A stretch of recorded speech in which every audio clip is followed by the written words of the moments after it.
আজকে না আমি রোজা রেখেছি আর বাহিরে প্রচণ্ড রোদ।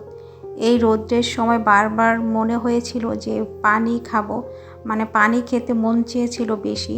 তাই আজকে না প্রতিদিন যা খাই খালি পেটে সেটা বানিয়েছি, আর হচ্ছে গিয়ে লেবু চিনি দিয়ে একটা শরবত খেতে ইচ্ছে হয়েছিল, সেটা আজকে খাবো।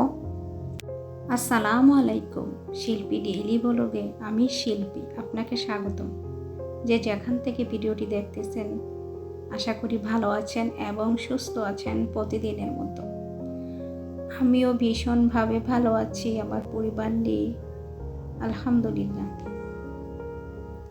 আমি আজকে একটা আইটেমই রান্না করব, সেটা হচ্ছে গিয়ে গরুর ভুঁড়ি। গরুর ভুঁড়ি কে কে খেতে পছন্দ করেন অবশ্যই আপনারা কমেন্টে জানাবেন। গরুর ভুঁড়ি খেতে অপছন্দ করে এমন লোক বা এমন লোকের সংখ্যা কমই আছে আমার মনে হয়। এটা দেখা যাচ্ছে অনেকেরই একটা পছন্দের খাবার। এখন হচ্ছে গিয়ে একটা কথা, সেটা হচ্ছে এই যে আমি পেঁয়াজটাকে বেরেস্তা করে নিয়েছি, একটু কালার করে ভেজে নিয়েছি। তার কারণ হচ্ছে আপনি যখন কোনো তরকারি রান্না করবেন কাঁচা পেঁয়াজ না রাখবেন না। দেখা যাচ্ছে আপনি এই তরকারিটা বেশিক্ষণ রাখলে, ফ্রিজে রাখা ছাড়া মানে প্রচণ্ড গরম হলে তরকারিটা কিন্তু নষ্ট হয়ে যাওয়ার সম্ভাবনা থাকে অনেক। সেজন্য আপনি যখন রান্না করবেন তেলের মধ্যে পেঁয়াজটাকে না এভাবে একটু কালার করে ভেজে নেওয়ার চেষ্টা করবেন। মানে হচ্ছে বেরেস্তার একটা কালার হলে তারপর মশলা দিয়ে কষিয়ে নেবেন। দেখবেন কি আপনার তরকারিটা ফ্রিজ ছাড়াই অনেকটা সময় ভালো থাকবে। তো আমি তো বলেই দিলাম আজকে কি রান্না করতেছি। আমি হচ্ছে গিয়ে রান্না করা খাবার মানে রান্না করে রেখেছি ফ্রিজে, তারপর এটাকে আবার রান্না করতেছি। এই কারণে করতেছি, সেটা হচ্ছে গিয়ে আমার গরুর ভুঁড়ি যেটা, সেটা হচ্ছে গিয়ে ভুনা করা ছিল। এখন মনে হয়েছে একটু আলু দিয়ে রান্না করে খাবো। আমার না গরুর ভুঁড়ি একেবারে ভুনা খেতে অত ভালো লাগে না, বিশেষ করে আলু দিয়ে খেলে একটু ভালো লাগে। মানে ভাজা ভাজা করে আলু দিয়ে খেলে এটা না অনেক বেশি মজা লাগে আমার কাছে। এখন আলু দিয়ে কোন কোন আপুরা খেতে পছন্দ করেন অবশ্যই কমেন্টে জানাবেন। দেখি আমার সাথে কোন কোন আপুদের মিলে যায়। দেখা যায় কি অনেক সময় কারোর সাথে কারো পছন্দ, কারো খাবার, কারো কথা মিলে গেলে না অনেক বেশি ভালো লাগে, মানে মনে হয় খুব কাছে। সেদিক থেকেই বলা।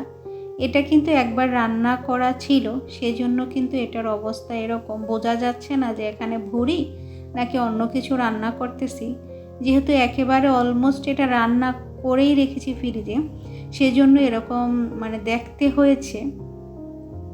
আমি শুধু আমার রুচিটা পরিবর্তন করার জন্য, বিশেষ করে আমি এটা খাবো অন্যভাবে, সেজন্য এটাকে নামিয়ে আবার একটু হালকা মশলা দিয়ে এটাকে আলু দিয়ে রান্না করব। অবশ্য হয়েছে কি ভুঁড়ি না কম মশলা দিয়ে রান্না করলে অত মজা লাগে না। মানে যেটা যেভাবে রান্না করা দরকার সেটা কিন্তু সেভাবেই রান্না করলে স্বাদ বেশি লাগে। এখন দেখা যাচ্ছে ভুঁড়ি এটা কিন্তু বেশি মশলা, আবার দেখা যাচ্ছে অনেকটা জাল হলেই খেতে ভালো লাগে।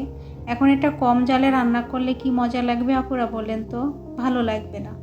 সেজন্য যার যেটা দরকার তাকে সেটা দিতে হয়। এবার যে সবজি দিয়ে কিংবা যে মাংস, যে সবজি যেভাবে রান্না দরকার সেটাকে না সেভাবে রান্না করলেই ভালো লাগে। আমি কিন্তু এভাবে রান্না করতেছি। এখন আপনারা কিভাবে রান্না করেন জানি না। এটা কিন্তু রান্না করা ছিল, আমি শুধু খালি এটা আলু দিয়ে খাবো বলে আবার রান্না করতেছি।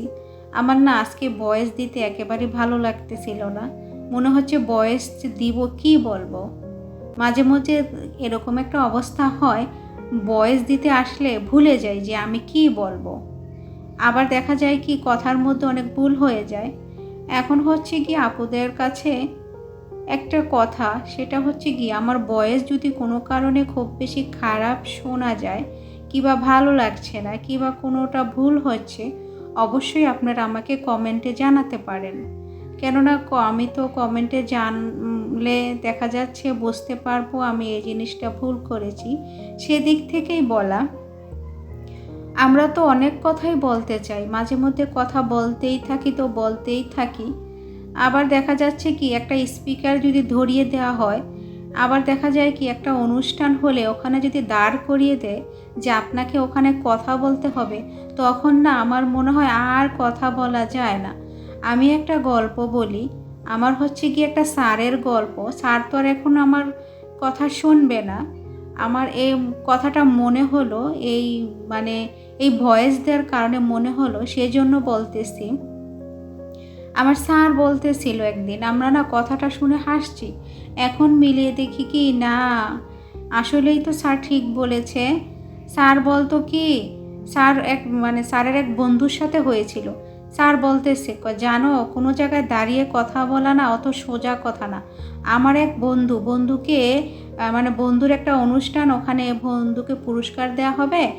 এখন ওনাকে তো পুরস্কার তো নিলেই চলবে না, কিছু তো বলতে হবে পুরস্কারটা নিয়ে।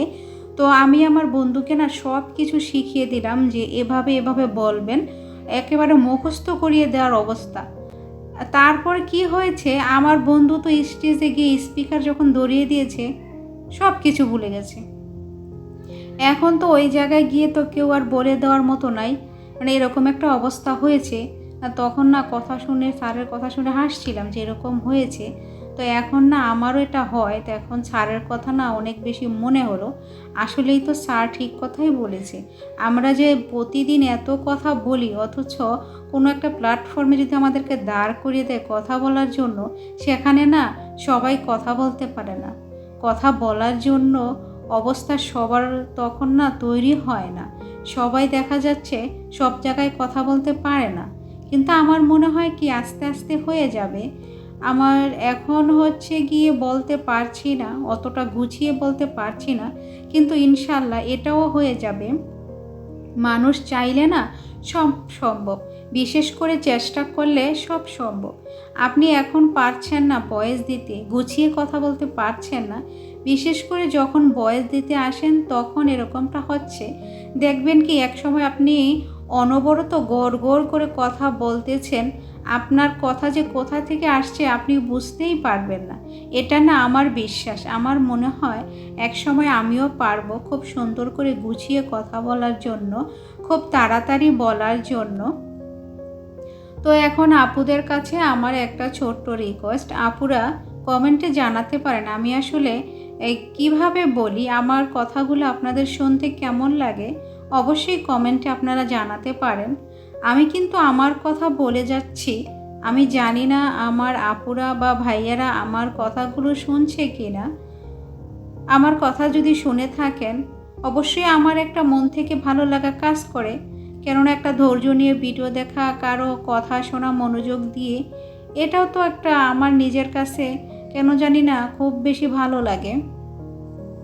তো আমার কিন্তু বট রান্নাটা এই যে হয়ে যাচ্ছে, আমার ভীষণ ভালো লাগে এটা খেতে। আমার ভীষণ ভীষণ ভালো লাগে, আমার খুব একটা পছন্দের খাবার এই বট। আজকে না কথা বলতে ওই যে বললাম ভালো লাগছে না। আমি যেদিন এই ভিডিওটা করেছিলাম সেদিন না আমি রোজা রেখেছিলাম। এই ভিডিওটা ছিল যেদিন করা, সেদিন প্রচণ্ড রোদ ছিল। আমার রান্না করতে একেবারেই ভালো লাগেনি, তাও রান্না করতে বসেছি। আবার হচ্ছে কি একটা রান্না করতেছি শুধু, আমার কিন্তু রান্না করা অলরেডি আছে কিছু খাবার। সেই জন্য দেখা যাচ্ছে কি এখন যদি আরও বেশি রান্না করি সেই খাবারটা আর খাওয়া হবে না, সেই খাবারটা ফেলে দিতে হবে। সেটা হচ্ছে কি একটা অপচয়। সেই জন্য আমি ভাবছি কি এই আজকে একটা আইটেম রান্না করব, আর যে খাবারটা আমার ফ্রিজে রাখা আছে সেই খাবারটা সেই খাবারটা নামিয়ে খেয়ে ফেলবো। তারপর দেখা যায় আর অপচয় হবে না, সেই খাবারটা ফেলে দিতে হবে না। তো এখন একটা কথা বলি, সেটা হচ্ছে গিয়ে আমরা যখন শহরে যাই, হাজার কষ্ট নিয়ে যদিও শহরে যাই, আমার না ভালো লাগে। কেন ভালো লাগে আপুরা ভাইয়ারা জানেন? ওখানে না সবাই সবার কাছে অচেনা, কেউ কাউকে চেনে না। রাস্তা দিয়ে হাঁটতেছি, কেউ কাউকে জিজ্ঞেসও করে না আপনার নাম কি, আপনার হাজব্যান্ডের নাম কি, আপনার শ্বশুরের নাম কি, আপনার বাড়ি কোথায়, কেউ কাউকে জিজ্ঞেস করে না। এদিক দিয়ে না আমার অনেক ভালো লাগে। দেখা যায় কি মাঝে মধ্যে কথা বলার মতো অবস্থা থাকে না, যখন দেখা যাচ্ছে কি আপুরা ভাইয়ারা মন খারাপ থাকে, তখন কেউ কোনো কথা জিজ্ঞেস করলে না কথা বলার মতো অবস্থা থাকে না, আর বলতেও অত ভালো লাগে না।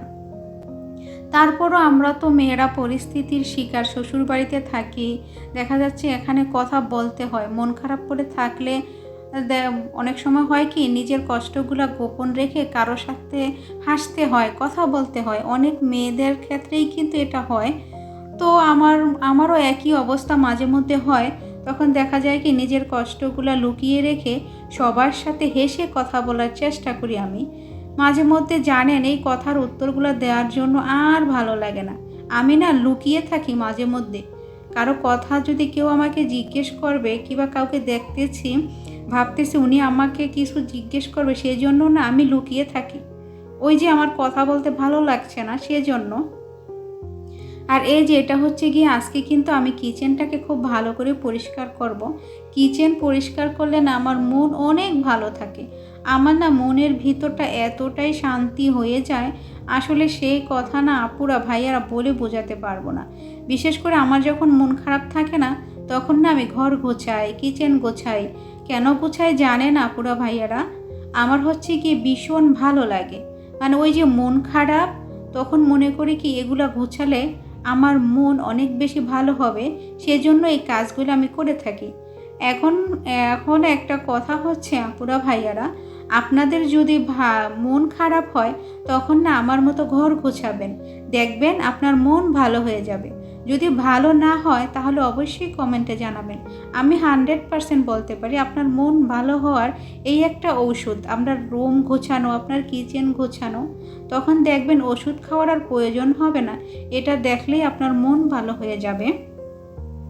এখন হচ্ছে গিয়ে যেটা আমি বলতে চেয়েছিলাম, সেটা হচ্ছে গিয়ে এই যে গ্রামের একটা বিষয় দেখেন আপুরা, আমরা যারা গ্রামে বসবাস করি তারা না, আমরা অবশ্য সবার কথা সবাইকে জিজ্ঞেস করতে পছন্দ করি। হয়তো বা গাড়ির জন্য দাঁড়িয়ে আছি, কেউ জিজ্ঞেস করবে তোমার বাবার নাম কি, আবার আরেকজন এসে জিজ্ঞেস করবে তোমার শ্বশুরের নাম কি, আবার আরেকজন এসে জিজ্ঞেস করবে তোমার হাজব্যান্ডের নাম কি। আবার দেখা যাচ্ছে যারা খুব বেশি পরিচিত তারা বলবে তোমার হাজব্যান্ড বিদেশে থাকে, কত টাকা বেতন পায়, তোমার ব্যাংকে কত টাকা আছে। বলুন তো, এসব কথা বলার কি ইচ্ছা মাঝে মধ্যে থাকে আপুরা? তারপর হচ্ছে গিয়ে আমরা ছোটোবেলায় পড়ে আসছি যে বয়স, বেতন এসব জিজ্ঞেস করা অভদ্র কোশ্চেন। এটা তো আমরা ছোটোবেলায় পড়ে আসছি, হয়তো বা গ্রামের মানুষ ওরা তো আর জানে না অত। তো সেই দিক দিয়ে গ্রামের মধ্যে আন্তরিকতা বেশি, সেখান থেকে হয় কি অনেকে অনেক প্রশ্ন করে থাকে। মাঝে মধ্যে আমাদের হয় কি মানে প্রশ্নের উত্তরগুলো দেওয়ার মতো অবস্থা থাকে না, ভালোও লাগে না, সেদিক থেকে মাঝে মধ্যে খারাপও লাগে। এই হচ্ছে গিয়ে অবস্থা। আর শহর তো আমার বেশি ভালো লাগে কেন জানেন আপুরা?